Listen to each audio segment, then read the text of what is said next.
Aye, the sea's gonna calm down soon. I can feel it. The wind is turning southeast.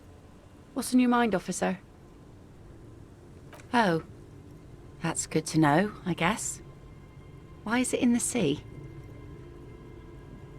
This calls for a funeral, if you ask me. Aye. Feels deserved, don't you think? Falling in the line of duty like that and all. Why odd? Our things are a part of our life world. They're made with our human sweat and they share human history. We should care about them as we care about humans.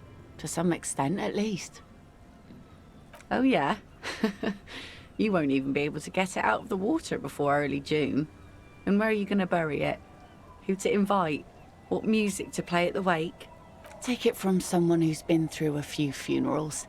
It's easiest to just leave them there and let nature take care of it. That's all we have time for right now anyway. Come back here in June and see how you feel about it then. It's not like it's going anywhere. Absolutely.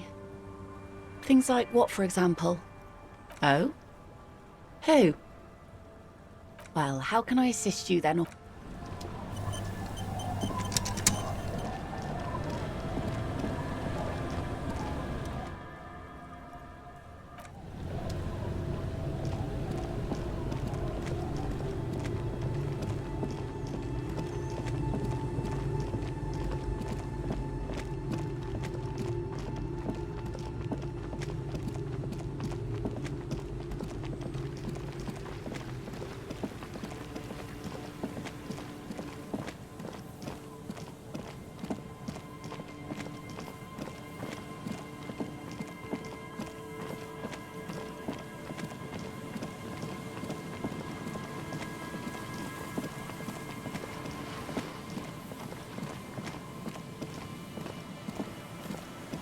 An old door, worn by elements, guards the depot.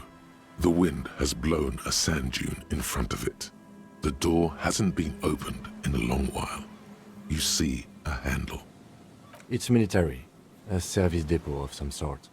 Probably something that is no longer there.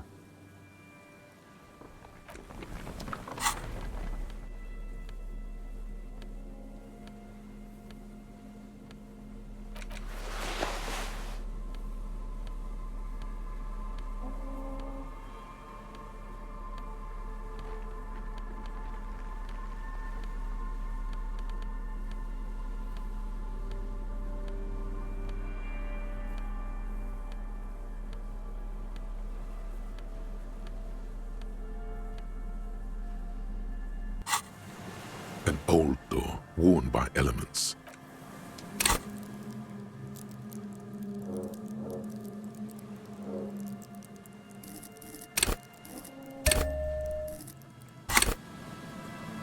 An old door, worn by elements, guards the depot. The wind has blown a sand dune in.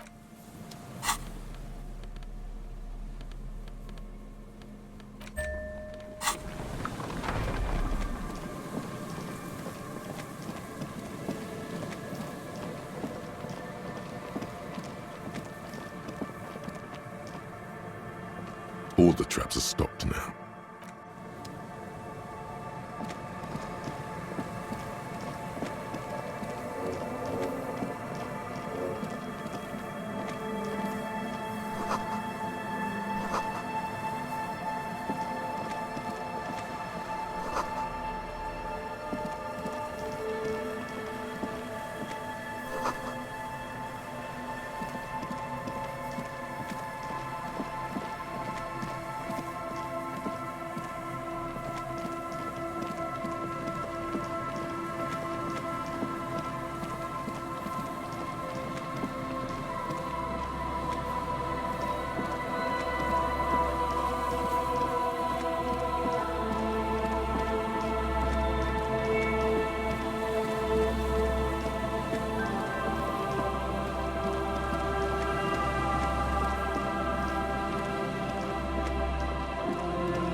Yes, what is it?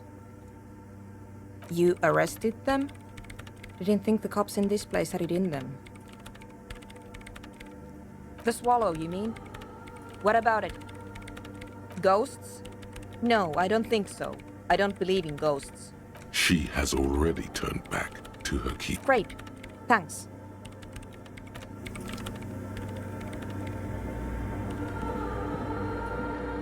The mother of humanism stands above you, a precious and complex wax painting on a single pane of glass.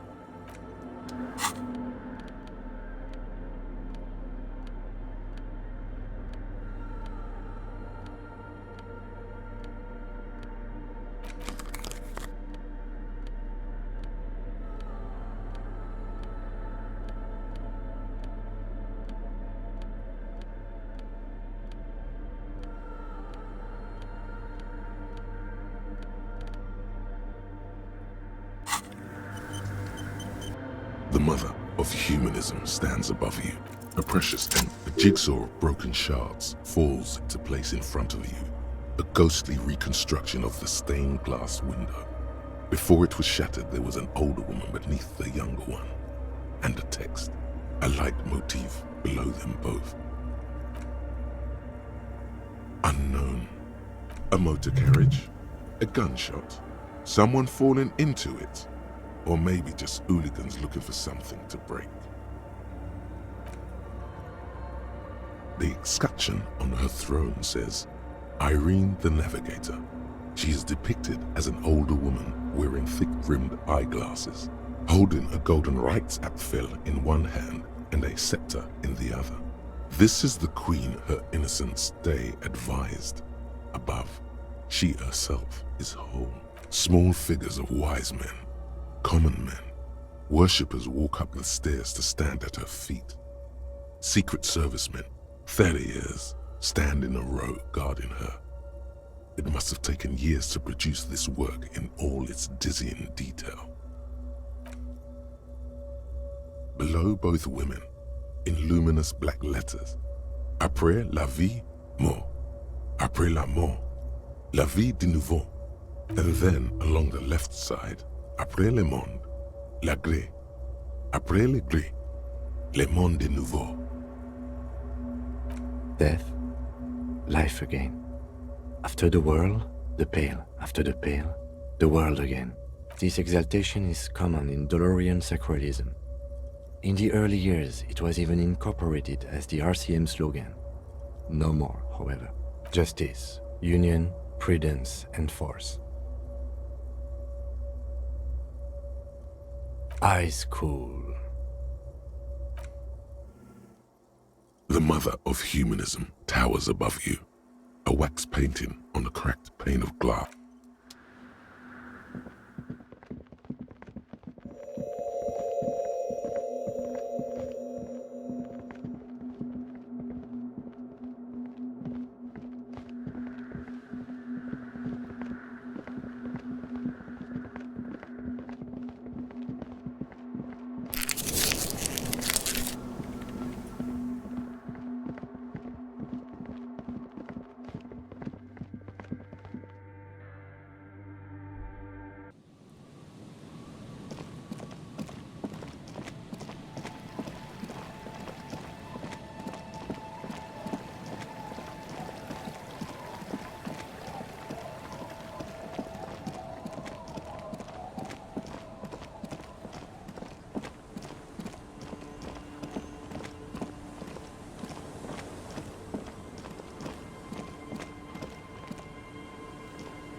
The worn and beaten wooden planks of the bench do not look overly comforting.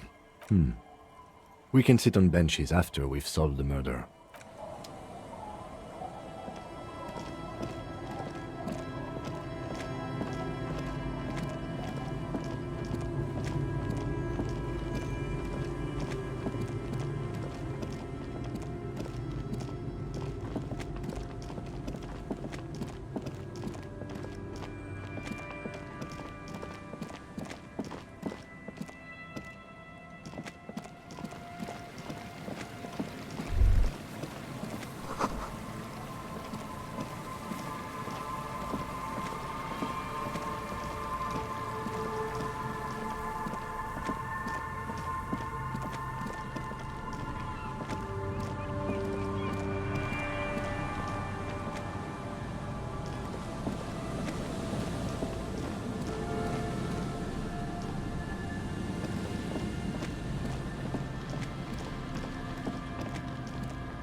scattering of bullet holes is spread across the cracked wall, reaching from one corner to the other.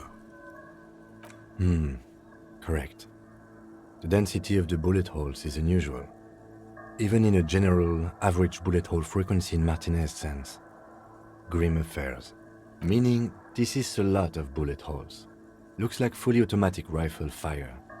Something you don't see these days. The manufacturing and sale of automatic rifles was curtailed after the revolution. The destructive power of such tools proved to be too much. We do need to retain some humanity in this world. A scattering of bullet holes is spread across the cracked wall. A row of ghostly shades stand facing the wall. There are many of them, a dozen at least, their heads lowered and eyes blindfolded. It's quiet. No sound, no movement. 10 meters away, other shades are lined up in an orderly manner. Automatic rifles primed. A gust of wind blows by. The coats of the firing squad flap slowly in the breeze. A single person stands on the side. Snowflakes fall on the wooden planks and the surrounding sand dunes, covering the land with the white of innocence. A long time has passed since the moment of this fusillading. Rain and brine have since washed all the blood away. Not a trace remains. The abundance of bullet holes leads to two options. Either an inordinate amount of executions were performed here, or they did not use a conscience round, where only one soldier has the loaded rifle. Looks like this was a mass execution with everyone fully armed. A host of men, probably in everyday clothes, ragged from the conflict and covered in dust. They were not sitting, a common practice for executions in some nations, as demonstrated by the height level of the bullet holes. They stand, facing the wall. It's impossible to discern any details about their personality or background. Ordinary people, familiar, each and every one of them. Collateral damage on the path toward normalcy and progress. Such is your belief, officer. Maybe you should change it. They were praying, screaming. 7 men in combat uniforms and dark coats, holding automatic rifles aimed at the people. Soldiers from some side, but from which one? Men of duty, dark duty. In all truth, violence offers no answer. It's only the last available resort when all mediation fails, and here, all did fail. The commandant, the one who gives the order, machine gun fire crackling through the air, the lights of the muzzle flashes dancing on his face. I don't know. I don't know who died here, lined up beside that horrible wall. It could have been any of the parties involved in the revolution. Perhaps the ones executed here were the loyalist conservatives, killed by the communists at the start of the Civil War. Or it could have been the communists, put to death during the last stretch of the conflict by the coalition forces. It could even have been the employees of the failed R&D center down the coast, as their building was taken over by the revolutionaries. Or maybe... Yeah, it's very unlikely the coalition forces were the ones who died here. They were always the last ones against the wall.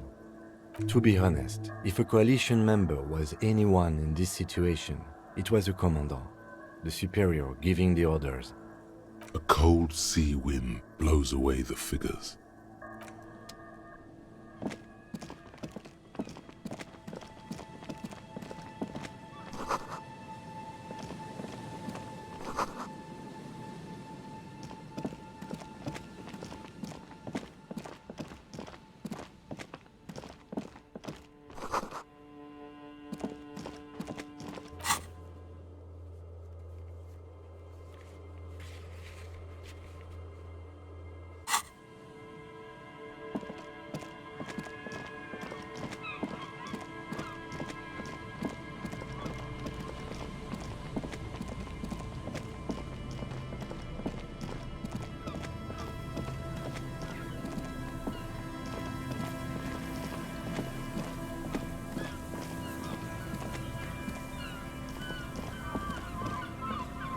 The once bright mural towers above you, saying, Feld Electrical, R&D.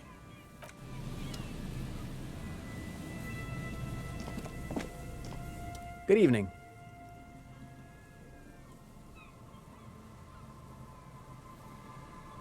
I do have some money, yes, but that's not what's really important here. He's not gonna give you money. What are you doing? Clearly you were just profiling. Of course, Detective, I wouldn't have assumed anything else. Matter of fact, I don't know if you're familiar with this, but the Vespertine Department of Justice has published a rather interesting paper on the criminal profiling in former socialist states. Have you read it? If not, then you definitely should. If not for tips and tricks, then just for theoretical curiosity. Anyway, that's just a little something that sprang to mind. You were saying? Aha! But it's not just any empty old building. What not a lot of people know is, this used to be the R&D department of Feld Electrical. And Feld, which now sells ink cartridges mostly, was once a top dog in the turn-of-the-century cybernetics boom. Hold on. What's R&D? It looks old and weathered, with seagulls picking apart its stone and metal carcass. Bushy undergrowth has taken hold of the collapsed rooftop. Some kind of bird has set up a nest on a broken windowsill. That's not surprising. Only a vestigial ink cartridge and ferrotape manufacturer remains. They started out as a midway electronics outfit in Königstein 2 centuries ago. After an aggressive move to Revachol, Feld became a global player in the emerging personal electronics market of the pre-revolutionary era. Still, Tricentennial was beating them in business machines. But Feld had an ace up their sleeve, or should I say they were developing an ace up their sleeve? I'm mixing my metaphors here. It was here in Martinez, possibly in this very building, that they developed prototypes for a tape computer. An elegant folding mechanism of rollers and ferrotape ribbons, portable enough to be a take-it-home solution. Revolutionizing business machines, possibly even bringing them to the average consumer, which is a feat of engineering even today's giants, Rehm, ICN and ZAM, haven't achieved yet. Indeed. What? The revolution! Unfortunately, their moonshot project never made it to the market. Feld's move to Revachol backfired. The revolutionary government liquefied their assets and expropriated those very advanced prototypes, possibly from this very building, or one of the adjacent ruins. All of this was built by Feld, even the boardwalk. Wild Pines built Martinez proper as a resort for their middle management. Feld built this side of town for R&D. Yes, they even built a pleasure wheel, but that got destroyed in the war. A pleasure wheel? Perhaps reminded of a childhood memory. It's clear he would prefer there were a big wheel lighting up the coast. Yes, to lure in their star engineers. This part of Martinez was nothing but reeds before Feld arrived. They had to make the prospect of living here attractive. It was supposed to become a global center for innovation in cybernetics. But history had other plans. Oh, I'm afraid it didn't end well for the boys. But this story is a bit too dark for little Mikhail here. Now, if you were to ask about tape computers, they used them for military communications, but also to write and send out press releases. The most notorious example being Le Décret de Mars. What's the Mars Decree? I mean the radio transmission sent out to news agencies and world governments by the newly created commune of Revachol on the 7th of March in the year 02. It's a beautiful piece of text, actually. A singer-songwriter I know, Charette, called it a love poem to Revachol on her political concept album, Bon Baiser dans le Lind. You should read it. Every local library in Revachol stocks a copy of the decree. I tried to get Mikhail to memorize it. Tried to. Someone was much too interested in worms to be paying any attention. Actually, no one knows. No one even knows what a computer made entirely of tape would look like. But word has it, they were very elegant, exquisite, alien-looking turn-of-the-century hardware. 10 years ago, I did a little freelancing, I guess you could say. I was a special consultant for an exhibition at the Wompty Dumpty Dum Center in Vredefort, Oranje. It raised the same questions, and we had lengthy discussions with Paul Ockerman, who was head curator at the time. This was before the twins Keith and Guy Hughes joined the team, trying to... Wait, did he just say Wumpty Dumpty Dom Center? He did it. He said Wumpty Dumpty Dom Center, like it's the most natural thing in the world. What the hell is a Wumpty Dumpty Dom Center? And who the hell are Keith and Guy Yost? The Wumpty Dumpty Dom Center for Contemporary Arts. The exhibition itself drew on Lagerman's notion of memory, and so there were some parallels. That's why the head curator, Paul Ockerman, chose to... In fact, I'm not. The Wumpty Dumpty Dom Center is a place you can visit if you're ever in Vredefort and are ever in the market for an exhibition space / contemporary art research center. But perhaps I should return to the tape computers. As I was saying, the device itself was very elegant, fragile even. One could write directly on the tape using a special chemical solution. The machine would then analyze the handwriting, perform operations, and project output onto a white screen. It was a beautiful, delicate thing. Very, very cool. Though I understand the socio-economic causes of the revolution, it pains me to imagine the revolutionaries setting fire to this precious device. But so they did. The felt playback experiment vanished into the fires of '07. Yes, the official name of the prototype. Some sources report it as the felt playback experience, but those are incorrect. Who knows? Maybe it was an accident, or maybe they didn't want the technology to end up in the wrong hands. Either way, they're all gone now. All 3 versions of the prototype. Nothing but debris and ashes remain inside that building. But of course, what else?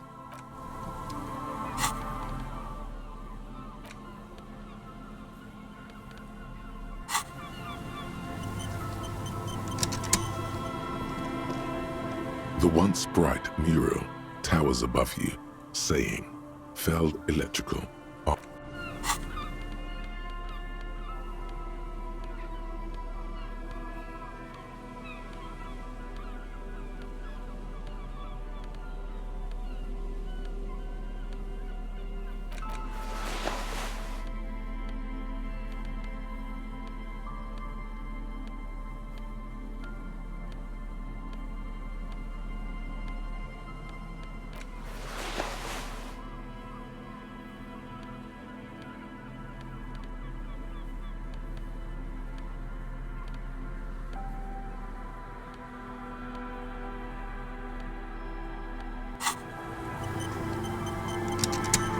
The once bright mural towers above you, saying, even though you're sure you succeeded, all is quiet. There is no cold hand brushing against your forehead, no rustle in the reeds. The wind has died down. The ruin in front of you is silent as a tomb. How do we? I was really hoping she'd be in the village. Okay. She's probably north of the village, and this place is a peninsula. We already scanned most of the outdoor areas on our wild cryptid hunt, so we have an understanding of the geography, at least. And then there's the church. We've already searched that and can rule it out. I know it doesn't feel like progress, but exclusion is a step too. Anyway, we do it the old-fashioned way, sector by sector. Go over the whole peninsula, ask the locals, enter the places where we can enter first, like we did in the village. Trying to talk to the wind, the city, whatever you thought would happen, did not. And now you're just standing there, in the dusk hour, with your hands fallen to your side. A prayer of sorts, to Revachol. Then, if we're desperate, we can look where we can't enter. Bunkers, storm drainage, this place. I'm sure it won't come to that. Walk the coast, the old boardwalk, the reeds. You can always come back here and talk to the wind again.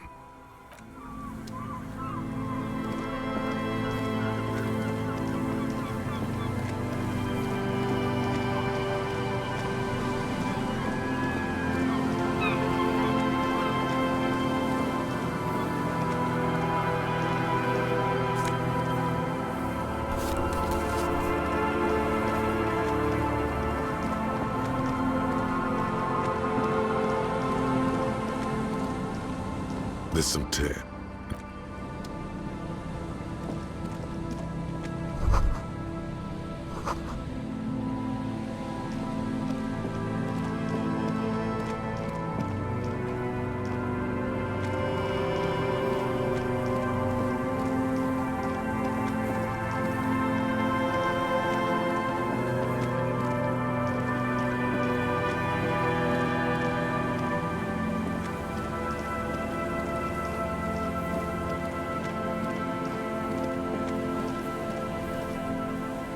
A metal payphone under a yellow plastic dome.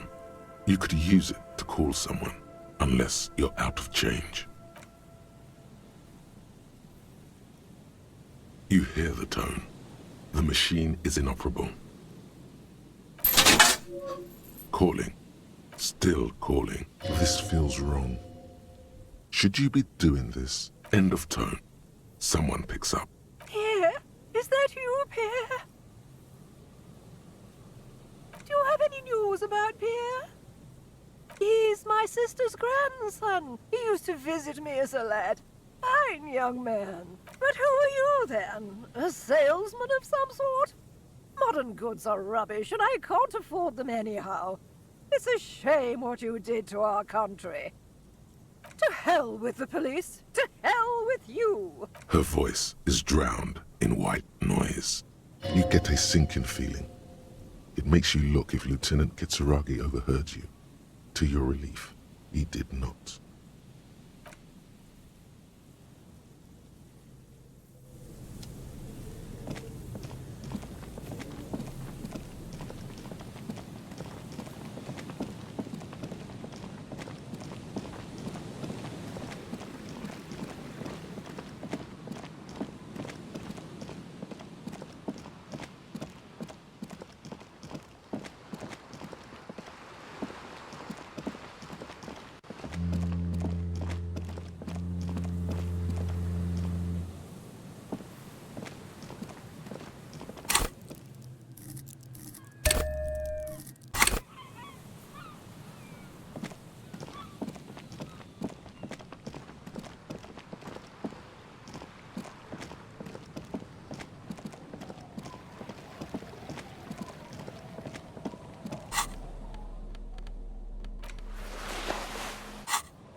An old door, worn by elements.